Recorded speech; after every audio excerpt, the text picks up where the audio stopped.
আপনার কোন ডিস্ট্রিক্টে বাড়ি? নোয়াখালী। নোয়াখালী আপনি কোন থানার? রামগঞ্জ থানা। ইউনিয়ন? নোয়াগা। নোয়াগা না? আর আপনার গ্রাম? আসসালামু আলাইকুম গাইস, কি অবস্থা সবার? আশা করি খুব ভালো আছেন। তো আমরা এখানে একটা লোককে দেখতে পাচ্ছি, এখানে বসে থাকে সবসময়, এই জায়গাতেই শুয়ে থাকে, বসে থাকে, এই জায়গাতেই খানা খায়, দিন রাত 24 ঘন্টা এই জায়গাতেই বসে থাকে। তো আমরা আজকে তাকে জিজ্ঞেস করব যে উনি সৌদি আরবে কেন আসছে এবং কী কারণে আসছে, তার উদ্দেশ্য কী এবং কি কোথা থেকে আসছে। আমরা তাকে কিছু জিজ্ঞাসাবাদ করবো। আসসালামু আলাইকুম। ওয়ালাইকুম সালাম। জি ভাই, আপনার নাম কি? আবুল কাশেম। আবুল কাশেম। আপনাদের বাংলাদেশি না? হ্যাঁ। আপনার কোন ডিস্ট্রিক্টে বাড়ি? নোয়াখালী। নোয়াখালী। নোয়াখালী আপনি কোন থানার?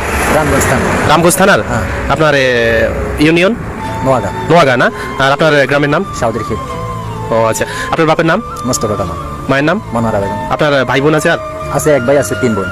তো আপনি সৌদি আরব আসছেন যে, মানে সৌদি আরব আল কাসিম আল বাদাই এখানে আছেন, কত বছর ধরে এখানে আছেন? না, আমি আইছিলাম রিয়াদে, আমার দালালটা আমি চাই দিছে। আচ্ছা আচ্ছা পরে আমার এক সাথীকা ছিল, ওগুলো যোগাযোগ করি, তারপর আমি বাদে আইছি। আচ্ছা।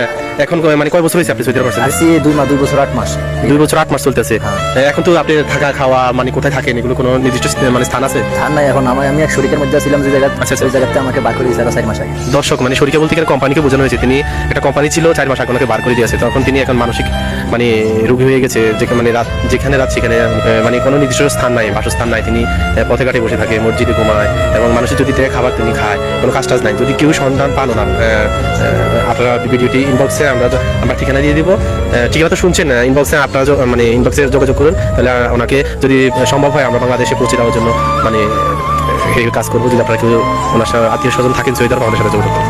আর তার বাবা মা যদি এই ভিডিওটা দেখে থাকুন বা তার ভাই বোন দেখে থাকুন, তাহলে আমাদের সাথে ইনবক্সে যোগাযোগ করবেন, আমরা প্রপারলি চেষ্টা করবো তাকে বাংলাদেশে ব্যাক করার জন্য।